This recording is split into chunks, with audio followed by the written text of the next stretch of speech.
Hi, my name is April Linehan. The goal we're going to be addressing today from Healthy People 2030 is to increase the proportion of pregnant women who receive early and adequate care during the prenatal period. It has been stated as a goal since 2020, and when they revised the goal, they found that not only did we not meet getting any better at this criteria, we've actually gotten worse as a nation. I am a labor and delivery nurse. I have been doing this for 18 years, and I can tell you from firsthand experience that nothing makes a bigger difference in the delivery of a healthy baby than having adequate prenatal care. So, today we're going to talk about why it's important to have prenatal care, some warning symptoms of something that might go wrong during your pregnancy, so you know to go to the hospital right away if those things happen. And lastly, I'm going to cover some resources that will help you if you don't have health insurance or you're low income and you don't quite qualify for the state aid, but you can't afford to pay a regular OB office visit. There are resources out there, so I'll share with those with you at the end. So the first thing we're going to go over though is prenatal care, why it's important, what kind of things do they look for. So this is from the CDC website under pregnancy complications. These are some of the things that they recommend that all prenatal care providers watch out for and monitor. And anemia is the first one. This is when you have a low red blood cell count during pregnancy. This can affect the growth of your baby and your overall level of feeling of wellness. It can create fatigue, and there are medications and things they can do to keep an eye to improve that status for you. So that's something you want to make sure. If you start off anemic, they can get you on some iron pills to see if that can bring it up enough and keep an eye on that throughout the whole pregnancy, or you might just develop it later. They do routine blood work at the prenatal visits. Also, there are mood disorders associated with pregnancy. Anxiety and depression can develop during your pregnancy, and there are medications that you can take or lifestyle changes that might need to be made to help address those situations. If you are coming into a pregnancy and you're already having anxiety and depression and you are medicated for those, not all of the medications you take when you're not pregnant are safe while you're pregnant. So it's important during those prenatal visits that you discuss the medications that you've been taking, and they can say, oh yeah, that's great, that's fine, that's safe during pregnancy, or oops, that's not safe during pregnancy, let's switch to something else. Your anxiety and depression won't go untreated. They will just be treated with a different medication. Another common complication of pregnancy is diabetes. You can develop diabetes during your pregnancy. During your prenatal visits, they will check your urine for glucose, and they will also do a glucose tolerance test, which means ingesting a highly sweetened, usually a beverage. And then they check your blood sugar at 1 hour and 3 hours afterwards to see how you're doing. And that is an indicator of gestational diabetes if the levels are off. And if you do develop diabetes during your pregnancy, they can help you with getting on a better diet or giving you some medications that you might need to take to keep those insulin levels at a normal range. If you are diabetic before you get pregnant, very important again to get that prenatal care, because sometimes your dosages might need to change as your pregnancy continues. Heart conditions can develop during pregnancy based on the blood volume is increased during your pregnancy. You know, your body's making a whole nother baby. So if you have a little bit of a heart issue, it can exacerbate and get worse, or you can develop one during your pregnancy. So again, you're really important to get that prenatal care so they can keep an eye on your whole system, not just, oh, the baby's fine. Baby's growing, it's kicking, everything's fine. There's a lot of things like this, like a heart condition that can crop up, and without prenatal care, you won't know about it. There is also high blood pressure, and I call that gestational hypertension, preeclampsia, and eclampsia. If it gets really worse towards the end of the pregnancy or even in the middle of the pregnancy, these are very serious things that need to be watched very closely by your physician. They will take your blood pressure at every visit and keep an eye on that. They'll also check your weight to see if you're gaining too much. That might be a sign of some fluid retention, which is also a sign of the preeclampsia. And again, with the urine, they'll check for protein to see if there's protein in there. If there is, you might be at a higher risk for developing hypertension. So there's gestational hypertension, preeclampsia, and eclampsia, like I just said. If you have hypertension before you even get pregnant, really important again to have that prenatal care so your doctor can review with you what medications you're taking for your high blood pressure. Are you taking anything? What are you doing for that high blood pressure? And let's keep an eye on it. You know, where's your baseline? Is it getting worse throughout the pregnancy? Do they need to intervene or not intervene? And then the last thing we're going to talk about are infections, and these are sexually transmitted infections. And usually at your first visit, they will kind of check you for everything and make sure nothing's going on down below, and make sure that everything is healthy. If it is not, you and your partner can get treated. And then they'll check everything again and make sure that that has all resolved before the baby comes into the world. So those are some really big reasons why you want to be going to the doctor. They'll also check your weight and do ultrasounds and measures to make sure that the baby looks like it's growing and you're gaining enough weight to maintain a healthy pregnancy. So the baby's growing and you're doing okay throughout the pregnancy as well. So those are the big reasons why you need to see prenatal care. So I'm going to review them real quickly without going into them. There's anemia, there's mood disorders, anxiety and depression, diabetes, problems with your heart, high blood pressure, or any sexually transmitted infections. Really important. And then at the end, I'll ask you to just leave me a comment of one of those reasons why it's really important to have prenatal care. Also on the CDC, through them, they have developed a Hear Her campaign, and that is raising awareness to providers to really listen to their female patients when they talk about things that might be wrong during the pregnancy.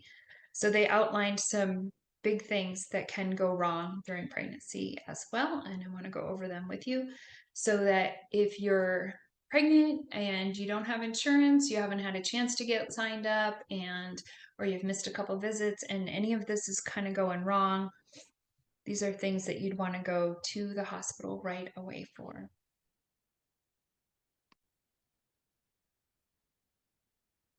And again, this information is from the CDC website under the Hear Her campaign. So reasons to go to the hospital would be a headache that doesn't go away and it gets worse. Even though you've taken Tylenol, it's still kind of pounding right in your head. Any changes in your vision, dizziness or fainting, any bright red frank blood, large amounts of bleeding during your pregnancy, that's not okay. You need to come to the hospital for that. If you have a fever, you need to come be seen in the hospital. If you're noticing extreme swelling in your hands, in your face, in your feet, in your ankle, those are signs of hypertension and you need to be seen at the hospital. If those kind of pop up really quickly, you know, if like you went to bed and everything's fine, you woke up and you've got like a moon face, you need to go to the hospital for that. If you have any thoughts of harming yourself, obviously that requires emergency treatment and you need to be seen right away in the hospital as well. If you have severe belly pain and it doesn't seem to go away, if you're having any cramping or contractions before your due date, you need to be seen right away. If you're feeling like the baby is not moving as much as you're used to, you need to be seen in the hospital. And if you're feeling just overwhelmingly tired and you can't keep any food down, those are reasons to come into the hospital as well. There are complications that could be going on that they might not have picked up in the prenatal visits. So those are the severe signs that something is wrong with your pregnancy. And just some of the most important that I see is the baby not moving, a headache that gets worse and worse and worse. You can't get rid of it, and some vision changes, abdominal pain, bleeding, and the baby not moving. So try to remember one of those if you can as well. So we've gone over what's important during prenatal visits. What are some emergency reasons to just go to the hospital, even if you're getting prenatal care? It's like, don't wait for your next visit. Go right to the hospital and see what the heck's going on. And we're going to talk about some resources that are available to us right here in our local area. The first one is AHCCCS, which is Arizona Healthcare Cost Containment System. It's provided through the Department of Economic Security. you can go on their website. I'll have it linked down below in the description box, and you can just click on that, click on apply, and it'll walk you through. You have to set up an account, and it walks you through how to put in all your information and see if you apply for it. If you don't qualify, if you qualify for it, if you don't qualify for access, maybe you make a little bit of money, but not enough to afford all those doctor's appointments. I have uncovered a gem of a resource in the Phoenix area that I want to share with everybody. It is called, let me bring up my share screen, Mountain Park Health Center. So here they do accept access. They accept other healthcare's insurance. A lot of the providers are bilingual, so they speak Spanish as well. And they also offer sliding scale. So if you do make based on your income, so they'll check your income and say, okay, well, this is what we think you can afford per visit. What's really fabulous about them, they've been in, here's their website. They've been around in the Valley for over 40 years. And when I looked, they have over 11 locations. So one of them is probably near you. There's quite a few downtown Phoenix. There's Tempe and Goodyear. All across the Valley, they're around. What I found really fascinating about this service was they cover everything. It's not just the pregnant women. They do all health care, for the elderly to the child. So you could go in for your visit. Maybe you have other kids. They can get their immunization shots or their physicals before school. They can get their well care done while you're getting your well care done, and it's all in one little cohesive unit. If you need lab work drawn or anything else, it's all right there. They also get a lot of grant money from outside agencies.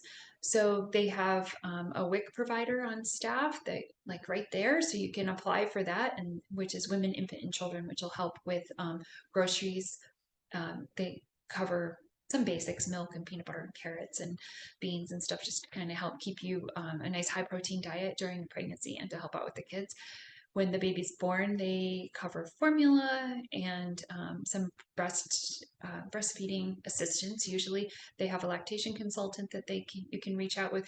Anyway, this place is loaded with resources. I was talking to one of the providers there, and I was just in love with the whole program. They just order everything. So, if you have access and you can't find a provider that can get you in right on time, start here, see what they can do for you. If you are low income but don't qualify for access, this is a great resource because they can take care of you, like I said, on a sliding scale. So that is that. So we have talked about why it's important to get prenatal care. We went over some of the CDC guidelines for providers on what they should be screening for during prenatal care. We also talked about the warning signs of something seriously wrong during your pregnancy, also from the CDC website. We reviewed the Healthy People 2030 goal that we're addressing here, and we've gone over some resources to help you get into your appointments, access, and that Mountain Park Community Health. It's just a fabulous, fabulous place. Also, I want to touch on transportation. If you do qualify for access, on the back of the card, there's a phone number on there, and it'll talk to you about if you need taxi services. They can help you get to and from your appointments. They will not take you to the hospital if you think you're in labor. For that, you need an ambulance. The drivers are not. They're not medical professionals, so that scares them. They would rather not have you deliver a baby in the back of their taxi. So if you think it's an emergency, dial 911, get yourself to the hospital in an ambulance if you don't have transportation. If you think you're having a baby and you don't have transportation, again, dial 911 if you don't have a ride. Access will cover taxi services. It's right on the back of the card. And again, I will have everything linked down below. And I ask that you reply in a comment if you're pregnant that you've made an appointment. If you have made an appointment, I would love to hear that. If you remember, you could list one reason to get prenatal care and one warning sign that something is seriously wrong. If you can leave that down in the comments, I'll know that this little educational talk has helped somebody. Thanks so much for listening.